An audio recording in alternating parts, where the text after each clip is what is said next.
longer fear the police. They know they can continue to commit crimes and they will be released immediately back onto the streets. The far left won't even acknowledge the problem. Here's what Biden's press secretary had to say about Diller's death. Relates to the death of the officer. Look, our hearts go out to this officer who tragically lost his life in the line of duty. We're also praying for his family during this difficult time, who now has an empty seat at their dinner table. President Biden is deeply grateful for the sacrifices police officers make to keep our community safe.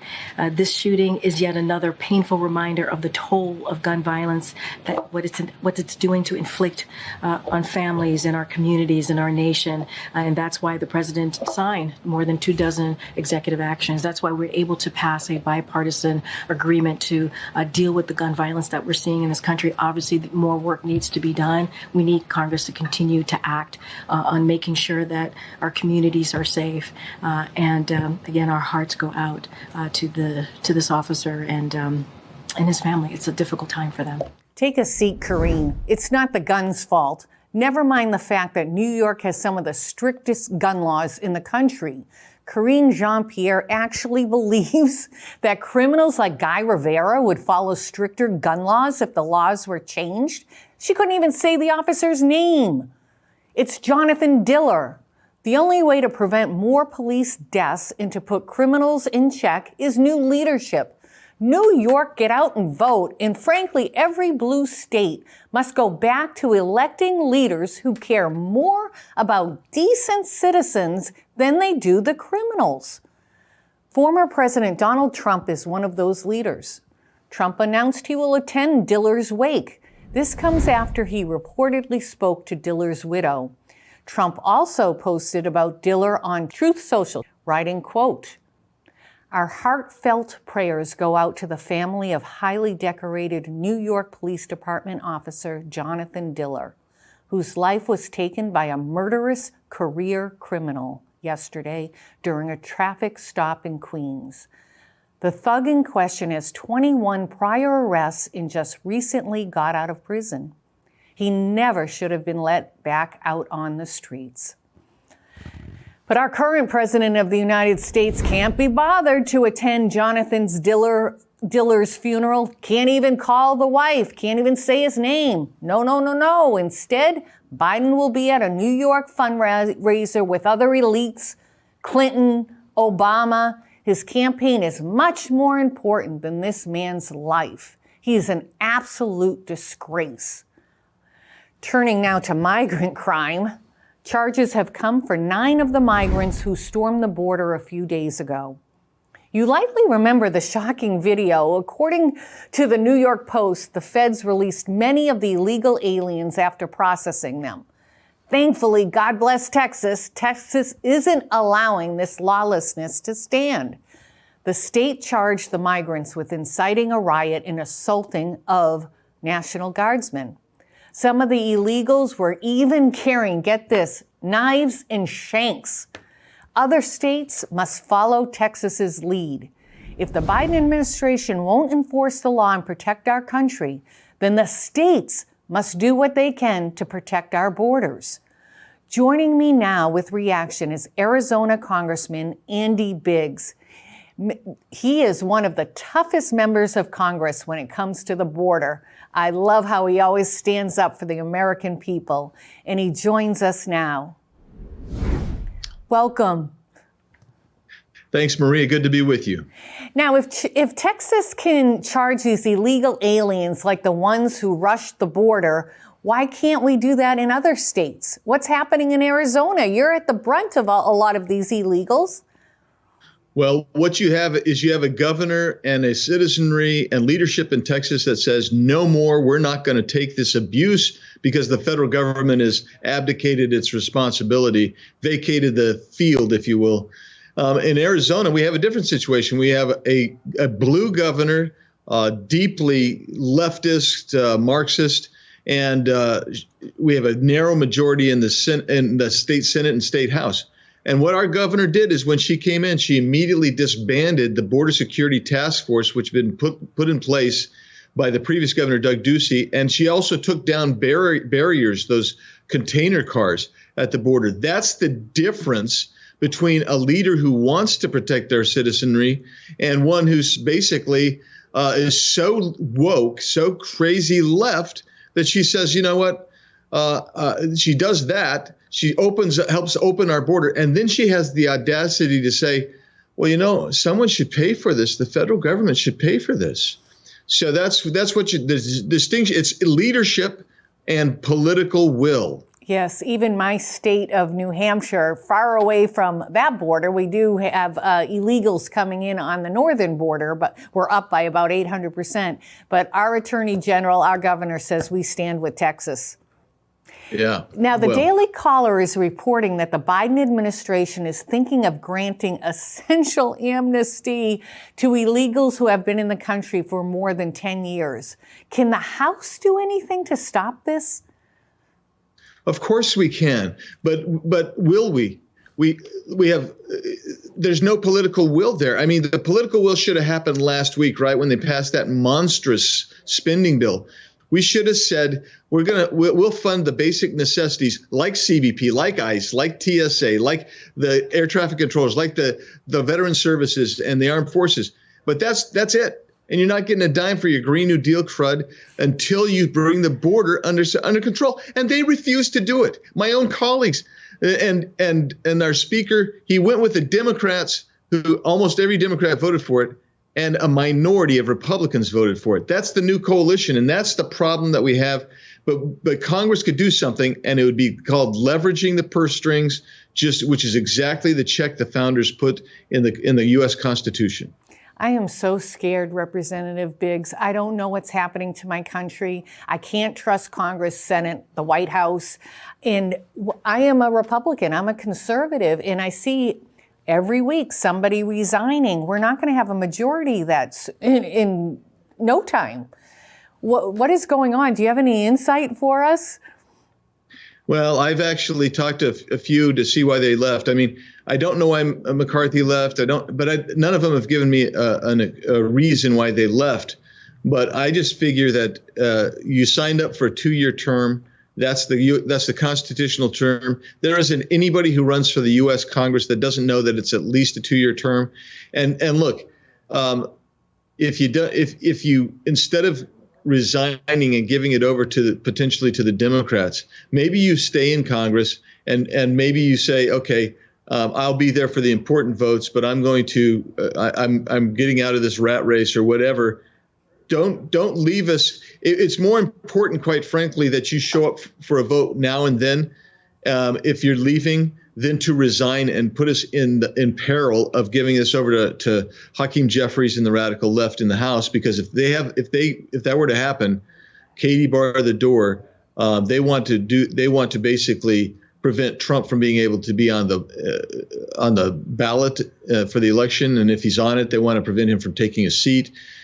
We have got to acknowledge that we need every Republican, and I encourage some of those who resigned that haven't left yet to not resign, reconsider, stay with us. Yeah, and I can't imagine the people who voted for them, how they feel. They must really be upset. Hey, I stood by this person. They're supposed to at least finish out their term. Well, yeah, I mean, it's your duty. I mean, it's your duty, and I know of one. I give a lot of grace to one of my former colleagues who resigned, but that was because of severe family health issues that needed to be attended to, and he did it in a responsible fashion so that you could get a special election and you could get a replacement there, and I think that's really important. Well, I'm glad we have people like you, Representative Biggs. You understand the Constitution. You understand what we, the people, are feeling. We feel so demoralized by our own federal government. People are afraid to speak up. They're going to be attacked by the DOJ. The IRS will come after them. The oppression of conservatives is worse than any other minority I've ever seen. Yeah, it is unbelievably perverse and pervasive when you think about it. There's not an institution that isn't controlled right now by the radical socialist Marxist regime, and they don't. And by the way, those leftists, they call themselves progressives. They have an authoritarianist philosophy that is inherent to their underlying philosophy, because what they want is redistribution of wealth. They want control, et cetera. That all requires control, which is what an authoritarian wants. So it's pervasive. For us to get it back, and by the way, I think even many independents and Democrats also recognize how dangerous this is. But we've got to start taking it back piece at a time. And the most effective way for Congress to act is to start using the power of the purse strings. Use your 12 budget bills that you're supposed to do according to the Budget Control and Impound Act of the early 70s. Use that, because then you can actually start reducing the bureaucracy. You can take away authorities that the federal government has to abuse people, and it's everybody from FBI using FISA. You've got other agencies, ATF, that's going after gun owners and ammunition manufacturers on technical violations. You're seeing all of this, and is being done to control the U.S. citizens. Well, maybe you should be our speaker. Thank you very much for your time. Really appreciate it, Representative Biggs. Thank you, Maria. Coming up, the persecution of Trump in Georgia continues today as the case is back in court. More on that straight ahead. Plus, George Soros is caught funding a Hamas propaganda group. No surprise there. We have the details straight ahead.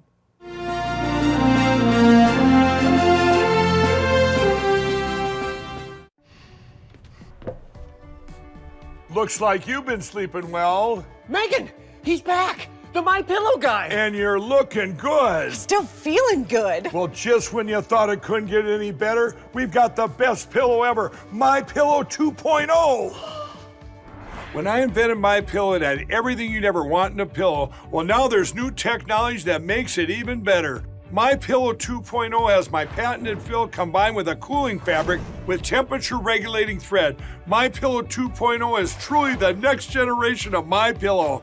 Now's the time to go to mypillow.com or call the number on your screen. Use the promo code to save 50% on your My Pillow 2.0. Not only that, for a limited time, your entire order ships absolutely free. You're sleeping even better. And cooler, too. And you're looking good. Feeling good. I knew you would. mypillow.com. To celebrate the new year, we're having the biggest sale ever on overstock clearance and brand new products. For example, save 60% on our Goose Down comforters, the best comforters ever. They go perfectly with our My Pillow bed sheets and duvet covers. Save 25% on our brand new kitchen towels. They're made with the same technology as our famous My Towels. Our initial quantities are extremely low, so get them now before they go.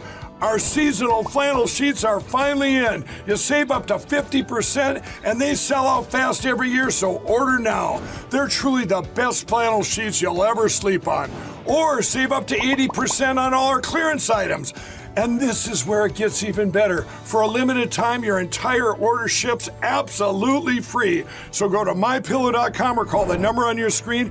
Use that promo code to get deep discounts on all My Pillow products. And for a limited time, your order ships absolutely free. Hello, I'm Mike Lindell, and I'm here to tell you about my new product from My Pillow.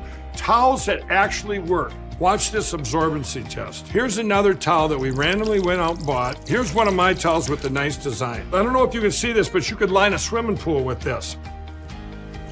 I mean, this is crazy. Get rid of it. Towels that actually work. What a concept. I'm interrupting this commercial to let you know you can get our 6-piece My Towels, regular $69.98, now only $29.98. Or you can save 25% on our brand new kitchen towels, made with the same technology as our famous My Towels. Also, we have bath sheets, bath towels, washcloths, hand towels, and so much more.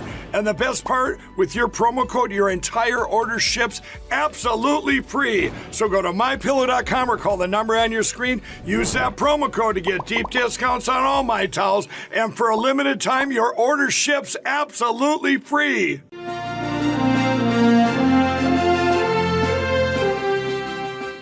Welcome back. I'm Dr. Maria Ryan, sitting in for Lou Dobbs. Lou has the night off. Well, the political persecution of Donald Trump continues. Today, his lawyers are back in court and fighting for his Georgia election interference case to be thrown out.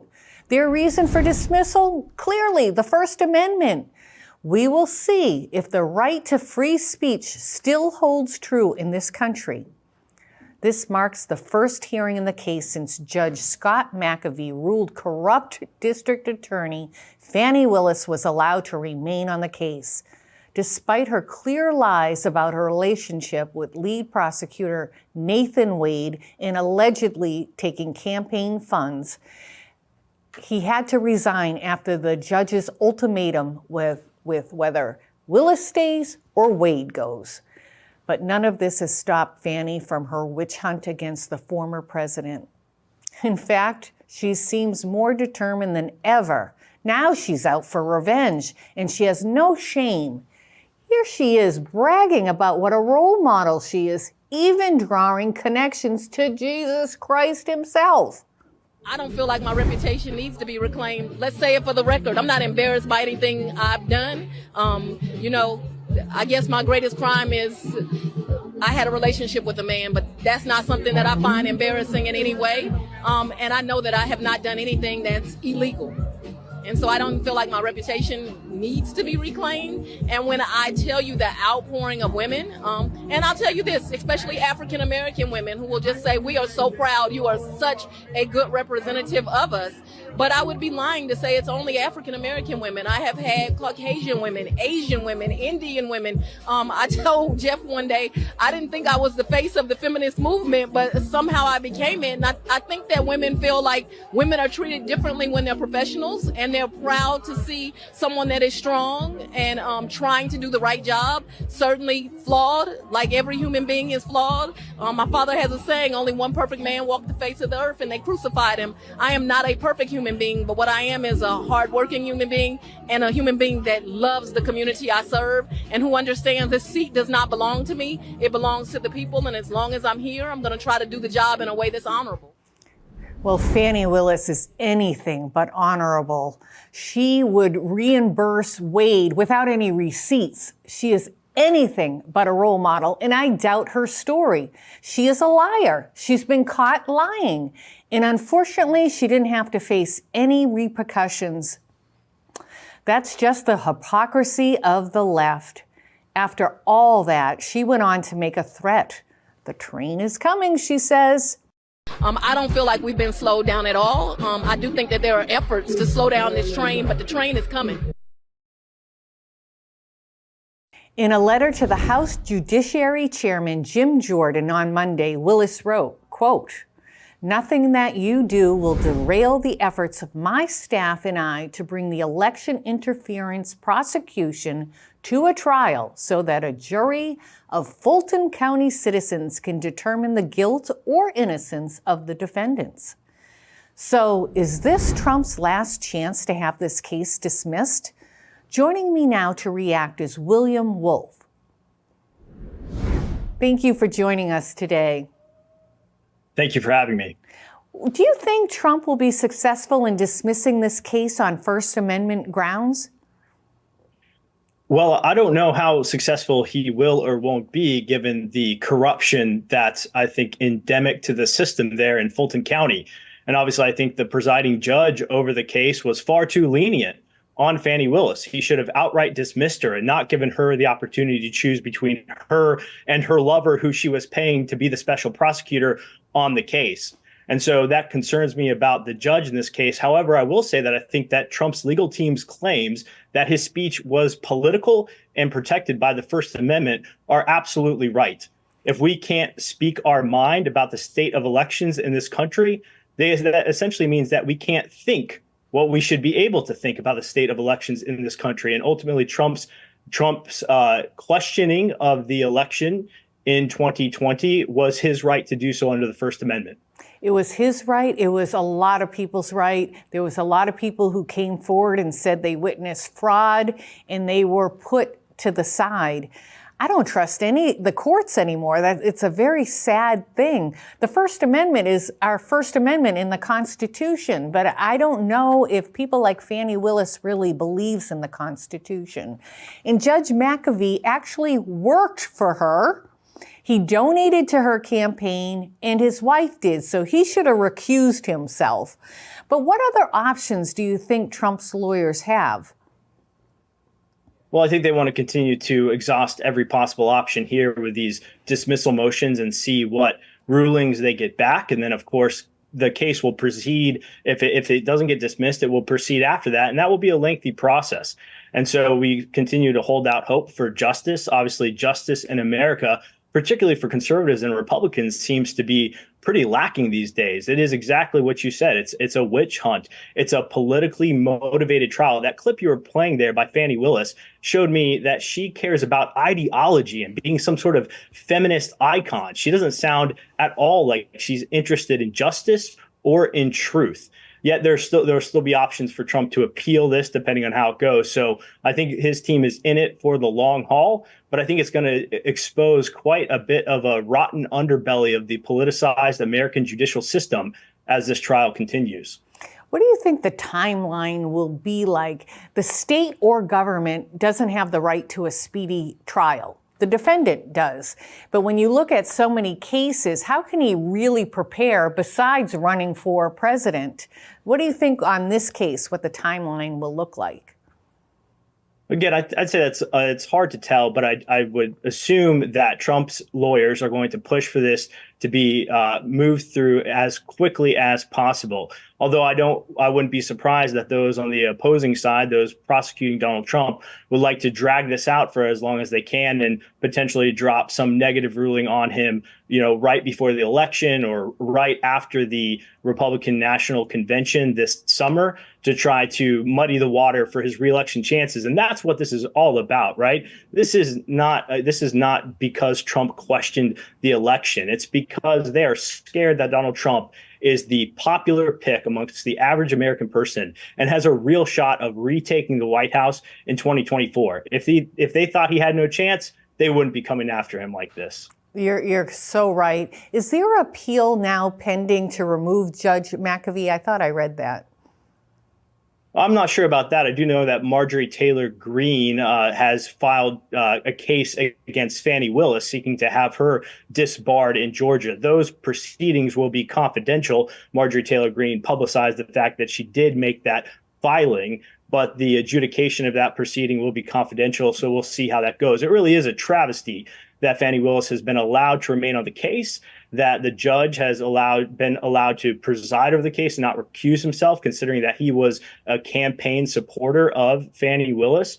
And so we see that the system is rigged, and it's been almost impossible for Trump to find impartial justice in any of the lawfare that's been wielded against him, except at the Supreme Court so far, and them tossing out the ridiculous Colorado attempt to keep him off the ballot. Yeah, I don't know what we're going to do, William. It's like there's activists now that are DAs, attorney generals, judges. We need to have it where it's blind, right? The statue of the lady, she's blind and she's got her scales, and it should only be about the law. And never mind who's in front of you. But he is definitely a target, as Rudy Giuliani and other high-level conservatives. Rudy had a lot of information on the Bidens, and they try to silence him, and he's now filed bankruptcy. So. Yeah, well, it reminds me of what happens under communist regimes. There's that old saying where they said, show me the man, and I'll show you the crime. They're not interested in whether or not an actual crime was committed, or fraud was done, or they're trying to charge Trump and, a variety of his associates here under a state level RICO charge, which is ridiculous on its face. But the point is they rounded up these people and then picked the best crime they thought they had a chance of sticking it on them, again, over an issue that is fundamentally a First Amendment freedom of speech right in America. If we can't question the integrity of our elections, particularly after the 2020 election, then how are we any better than the old Soviet Union, or even Russia currently under Putin? And it's hard for me to see how that's the case without how these are moving forward. Well said, William. Thank you for joining us today. Thank you. Coming up, the feds raided the home of hip-hop star P. Diddy. There are now reports that Diddy had inappropriate relationship and even allegedly engaged in sex trafficking.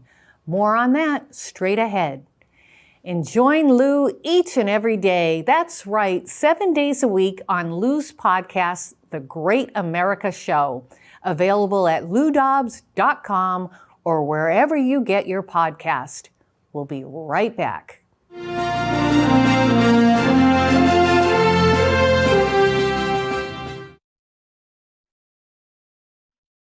To celebrate the new year, we're having the biggest sale ever on overstock clearance and brand new products. For example, save 60% on our Goose Down comforters, the best comforters ever. They go perfectly with our MyPillow bed sheets and duvet covers.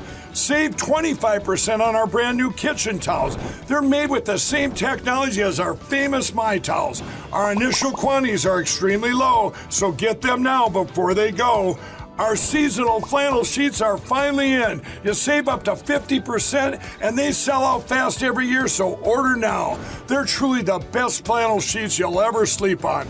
Or save up to 80% on all our clearance items. And this is where it gets even better. For a limited time, your entire order ships absolutely free. So go to MyPillow.com or call the number on your screen. Use that promo code to get deep discounts on all MyPillow products. And for a limited time, your order ships absolutely free. Hello, I'm Mike Lindell, and I'm here to tell you about my new product from MyPillow. Towels that actually work. Watch this absorbency test. Here's another towel that we randomly went out and bought. Here's one of my towels with the nice design. I don't know if you can see this, but you could line a swimming pool with this. I mean, this is crazy. Get rid of it. Towels that actually work. What a concept. I'm interrupting this commercial to let you know you can get our 6-piece My Towels, regular $69.98, now only $29.98. Or you can save 25% on our brand new kitchen towels, made with the same technology as our famous My Towels. Also, we have bath sheets, bath towels, washcloths, hand towels, and so much more. And the best part, with your promo code, your entire order ships absolutely free. So go to MyPillow.com or call the number on your screen. Use that promo code to get deep discounts on all My Towels. And for a limited time, your order ships absolutely free. Looks like you've been sleeping well. Megan, he's back. The My Pillow guy. And you're looking good. Still feeling good. Well, just when you thought it couldn't get any better, we've got the best pillow ever, My Pillow 2.0. When I invented My Pillow, it had everything you'd ever want in a pillow. Well, now there's new technology that makes it even better. My Pillow 2.0 has my patented fill combined with a cooling fabric with temperature regulating thread. My Pillow 2.0 is truly the next generation of My Pillow. Now's the time to go to MyPillow.com or call the number on your screen. Use the promo code to save 50% on your MyPillow 2.0. Not only that, for a limited time, your entire order ships absolutely free. You're sleeping even better. And cooler, too. And you're looking good. Feeling good. I knew you would. MyPillow.com.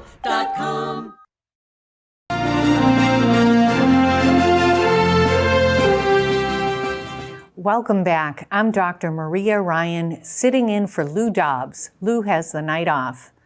Just when you thought George Soros couldn't get worse, he does. Financial disclosures show that the liberal billionaire gave at least $1 million in grants to a group with ties to Palestinian terrorists in Gaza. That's according to a new report in the Washington Examiner. One such group is the Al Mizan Center for Human Rights. Al Mizan has become the nexus for individuals tied to groups like Hamas and Palestinian Islamic Jihad. Despite its nice-sounding name, it's less concerned with human rights than it is with destroying Israel, a pet project of Soros. Soros is, of course, also a domestic troublemaker. He has backed more prosecutors in our country to make our communities less safe. Last March, there were 70 such prosecutors in office. Everywhere they go, crime rises. That's their job. Help criminals and hurt you. But crime is so out of control that even in California, people have had enough. Thousands of people have signed a petition to recall Alameda County District Attorney Pamela Price. Soros-backed Price with more than $1 million in donation. I don't even know how they can give so much. If successful, this would be the second recall of a Soros prosecutor in California. You might remember in 2022, San Francisco's threw District Attorney Chesa Boudin out of office after 2 years. Joining us now is retired Rear Admiral Peter Brown. Brown also served as Homeland Security and counterterrorism advisor to President Donald Trump. Welcome, General. How are you? It's great to be with you, and your opening touched on a number of topics that were in my world of work as Homeland Security and counterterrorism advisor to President Trump. And one that you point out is that George Soros and international globalists like him have an agenda that has both international components and domestic components to them, both of which are detrimental to the principles and interests of the United States. No, they hate America. They want a one world structure.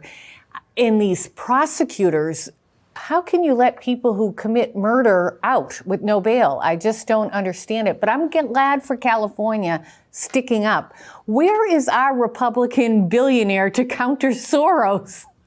Well, I don't know that we have them, but what we do have is a number of Republicans. I'm very fortunate to live in the free state of Florida, where Republican voter registrations now dramatically exceed Democrat Party voter registrations. And we have a governor in Ron DeSantis and senators and Rick Scott and Marco Rubio who point out the nefarious negatives of the globalist agenda and who stand up for the security of our homeland and the security and the strength of America overseas. I was very fortunate in working with President Trump and his national security team, working with a national security strategy that had 4 easily identifiable and enduring pillars. And they were to protect the American people, our homeland, and our way of life, to promote American prosperity, to preserve peace through strength, and to advance America's influence. And our team worked on that continuously. And unfortunately, the current administration, which I consider the Obama JV team, continues to work against that, reversing virtually everything that President Trump and his team accomplished over 4 years. And we're now seeing this globalist anti-American agenda more visibly than we did before. Before it was quite hidden, but now they're brazen enough to be overt about it. And I'd say that the 2 things that they do are that they work based on consensus, which is the opposite of leadership. Our administration, the current administration, waits to see what Europe and the, quote, international community do, and then they decide to follow along. So America no longer leads internationally. And then domestically, the current administration makes promises that it knows it can never keep. And it does that specifically to buy votes. They did it with student loan relief, and they do it with a whole bunch of other things. But that's the agenda, is follow internationally rather than lead, and to make promises that they can't keep, but will gain them votes in the short term. General, those pillars you would think anybody can identify with, but the Democrat Party, we don't even recognize them anymore. What can we do? We got to vote them out, right? But we fear fraud. What are our other alternatives? Yeah, voting them out is a key part of it. Talking about it publicly and unapologetically is a big part of it, is identifying and calling out those people who are anti-America and, as we currently see, anti-Israel. And this is a place where I think that the Democratic Party knows that it's losing ground, because, Biden's first reaction after the October attacks by Hamas against the people of Israel was to be verbally very supportive of Israel. But he recognizes now that that's going to cost him votes in the modern Democratic Party. And so he's backing away from it. And his administration has been attacking Israel's ability to defend itself, are niggling over tactics against an enemy that had no compunction about killing, kidnapping, raping, maiming, torturing men, women, and children alike in the most horrific attack that the Israeli people have seen. I never thought I would see in my lifetime where the United States government would turn their back on Israel. It's shameful. It's shameful. It is. And the current administration wants to have it both ways. They're somewhat reluctantly supporting Israel militarily, but at the same time, they're undercutting Israel diplomatically, for example, the recent abstention in the United Nations, and certainly financially, because the so-called aid that's going to the Palestinian people of Gaza is it is absolutely being converted into resources for Hamas. Of course it is. Whether it's food, money, fuel, whatever it is that's going into Gaza is being brokered, trafficked by Hamas to their benefit, not to the benefit of the people there who are suffering under this Hamas regime. Israel is doing everything it can to end this conflict quickly. That is the best way to ensure the safety of Palestinians in Gaza who are not part of the conflict. The quicker the conflict ends, the quicker that some measure of stability can be restored there. Rear Admiral, we never hear the White House talk about the hostages, ever. No, they don't, because they have no plan on how to do it, and they have no credibility in dealing with hostages, having given billions to Iran, having done multiple hostage exchanges. Remember, this is the same foreign policy team that traded 5 terrorists for a deserter in the Bo Bergdahl case. So they have given up all sense of deterrence and response when it comes to American hostages. They capitulate over and over based on their belief that a promise from a hostage-taking, torturous regime is of some value, and we know that it's not. Well, I'm hoping what's happening in California with this recall is a sign that the American people are waking up. Unfortunately, a lot of them have been subjected to propaganda, whether it was in the school systems, the media. But now that we have these other outlets like Dobbs Tonight, War Room, Rudy Giuliani live show, they're getting their information from other places. And I think they see what's happening in the White House. Absolutely. And there are multiple examples. Well, besides the selective prosecution of President Trump himself, the selective prosecution of Daniel Penny, the military veteran who defended himself and others in the New York City subway, his continued persecution and prosecution by the New York City DA is, I think, the best example of how misguided and actually evil many of these Democratic so-called leaders, prosecutors, politicians are, because what they want is to take away every American's ability to decide for themselves and to defend themselves. Yes. So the way I think about it is the very shorthand in talking to friends and neighbors who may be unsure what the D in Democrat and what the R in Republican mean. The D in Democrat stands for disdain. The Democratic Party has disdain for the American people and the choices that they make given freedom. The Republican Party has respect for the American people. The Republican Party recognizes that the government is restrained from doing things. Just last week, one of our Supreme Court justices was upset that the First Amendment, properly construed, constrains the federal government from regulating speech. She couldn't identify a woman either. Yeah, so that's remarkable. But this disdain for the American people is the identifying feature of the modern Democratic Party. Yeah. And they want They want every state to look the same. They want every state to look like California. Yeah. That's what their goal is. Well, Rear and Admiral. Unfortunately, that's what we get when we get a lifetime senator as our president. Yeah, that's right. Rear Admiral Peter Brown, thank you so much. You're a very knowledgeable guest. Really appreciate your time. Thank you, Doctor. It's my pleasure to chat with you, and I hope to talk again soon. Coming up, a famous American rapper is currently under investigation amid sex trafficking accusations. What is it with our elites that they can't seem to help themselves when it comes to degeneracy? We will discuss this with the Center for Renewing America's Stephen Friend. That's straight ahead.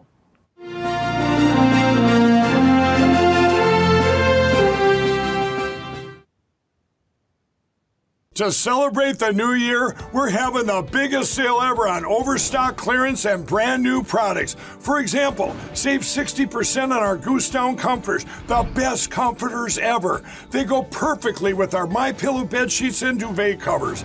Save 25% on our brand new kitchen towels. They're made with the same technology as our famous My Towels. Our initial quantities are extremely low, so get them now before they go. Our seasonal flannel sheets are finally in. You save up to 50% and they sell out fast every year, so order now. They're truly the best flannel sheets you'll ever sleep on.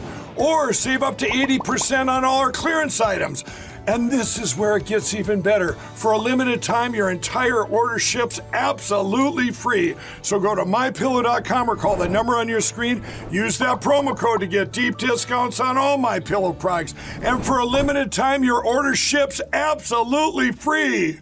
Hello, I'm Mike Lindell, and I'm here to tell you about my new product from MyPillow.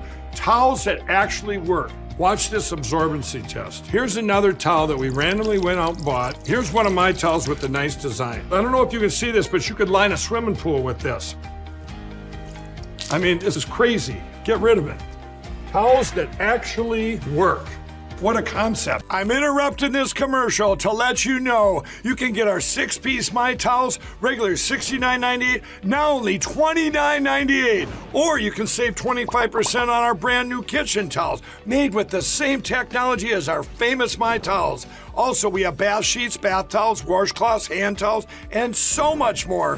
And the best part, with your promo code, your entire order ships absolutely free. So go to MyPillow.com or call the number on your screen. Use that promo code to get deep discounts on all My Towels. And for a limited time, your order ships absolutely free.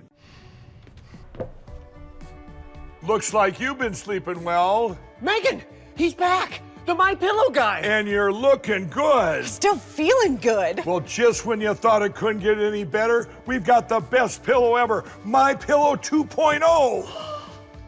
When I invented My Pillow, it had everything you'd ever want in a pillow. Well, now there's new technology that makes it even better. My Pillow 2.0 has my patented fill combined with a cooling fabric with temperature regulating thread. My Pillow 2.0 is truly the next generation of My Pillow. Now's the time to go to MyPillow.com or call the number on your screen. Use the promo code to save 50% on your MyPillow 2.0. Not only that, for a limited time, your entire order ships absolutely free. You're sleeping even better. And cooler, too. And you're looking good. Feeling good. I knew you would. MyPillow.com.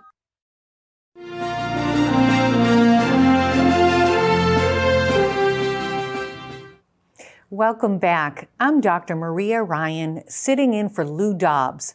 Lou has the night off. Rapper Sean Diddy Combs has become the subject of a massive federal investigation.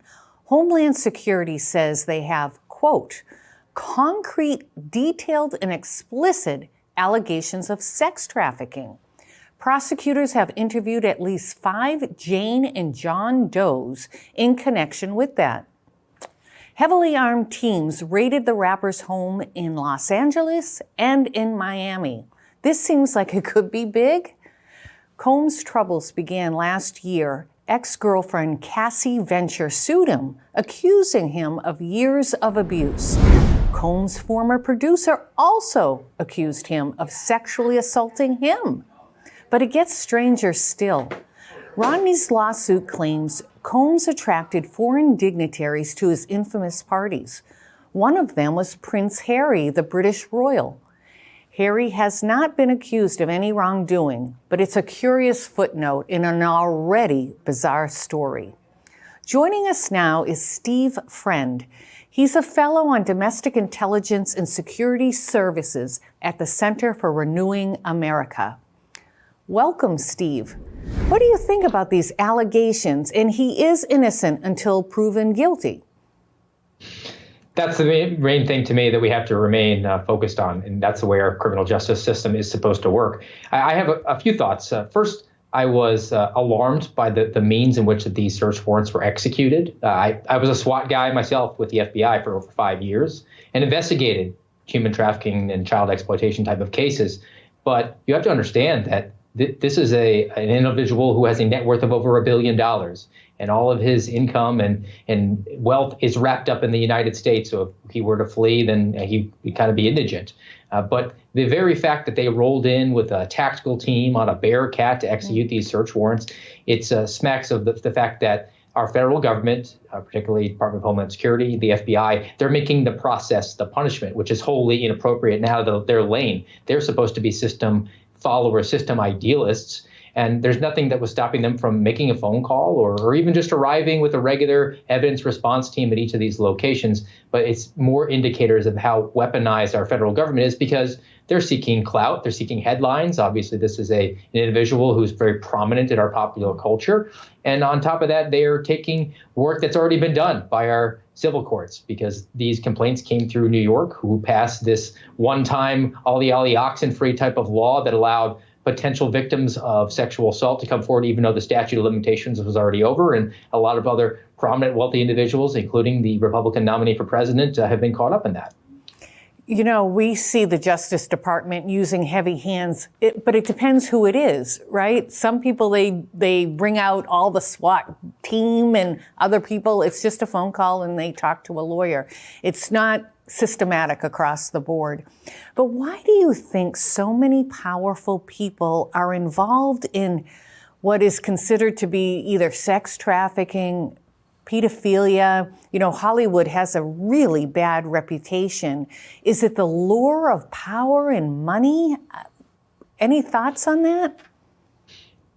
It's difficult to sort of pin down what the motives are behind it. And there's a power component to all of these exploitation type of investigations. I think, though, that it's an indication of how rampant this violation actually is, which was why it was so disheartening. When I was assigned to work on child sexual abuse material, that's essentially child pornography and human trafficking, and I was told by my executives in the FBI that that was not a priority for us, and they took me off of those cases. And look, this should be one of the primary concerns that we have in law enforcement. We live in a very digital age, and there are victims who continually are victimized, particularly if they've been videotaped or taken photographs of. Every time that those images are used, they are continually victimized. Fundamentally, we need to rethink the way that we address law enforcement in this country, because right now, essentially, it's you have to answer yes to two questions. Will you carry a firearm? Are you willing to use that firearm? And then you can start the process of entering into that line of work. We need to ask the question, are you willing to work human trafficking and sexual abuse of children cases? Because right now you can beg out of that. And there are significant portions of our law enforcement communities that they say, look, it's just too egregious. I can't handle it. I want to pretend it doesn't exist. And our society has allowed it because it is so gross. We would rather just not think about it. Oh my, Steve, you're scaring me. If people can opt out of it, that means crimes go undetected. And you're right. We should always want to protect our children or anybody else's. Like I think about the southern border, 80,000 children missing. They may not be American. I still love them. They're still children, and I want to protect them. How can we combat sex trafficking? Well, back to what I was saying, that we need to require that of our law enforcement individuals, and we need to prioritize that for the public appetite. There's this sort of idea that we don't want to think about it that percolates, and then that's why when we had The Sound of Freedom sort of catch fire last year as a film, and it galvanized an effort behind it, I think that's sort of lost a lot of momentum. People want to see the law enforcement guys at the table when the press release where they have a mountain of cocaine and guns and drugs, and we like to applaud that. Nobody wants to think about the 40,000 images that some pedophile might have on his device at home. We need to transparency is really the thing. We need to expose this and really give a lot of acclaim and devote more resources. And I'm a small government guy, but if you were to double the size of the FBI and solely assign it to work on child pornography cases, I think that it would still not address the threat entirely. This is a resource issue. It's a priority issue. And it's something that we need to make acceptable to discuss combating this actual threat within our society and not just keep it in a deep, dark corner and not think about it. Wow, you are absolutely right. Is there anything, any kind of website, your website at Renew America, did they have information?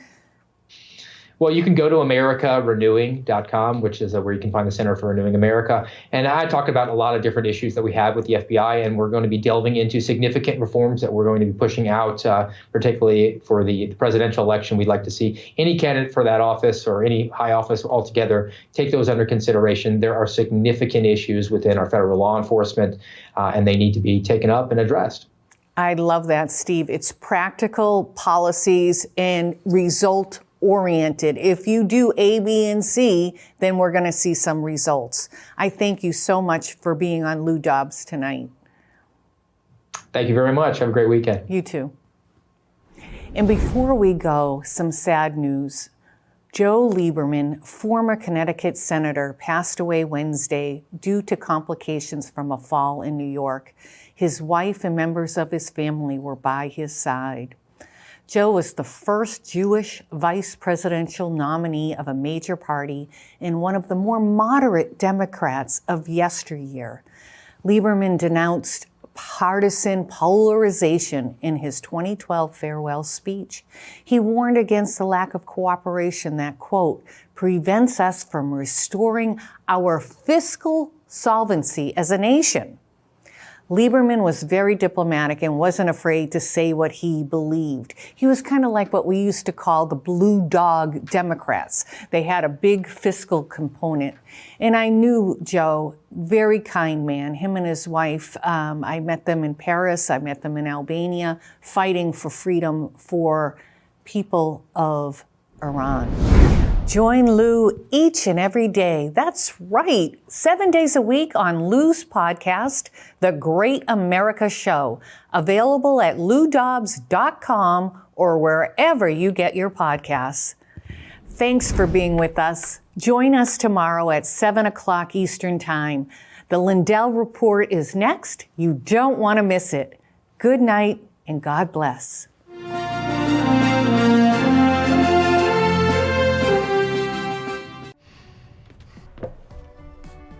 Looks like you've been sleeping well. Megan, he's back. The My Pillow guy. And you're looking good. Still feeling good. Well, just when you thought it couldn't get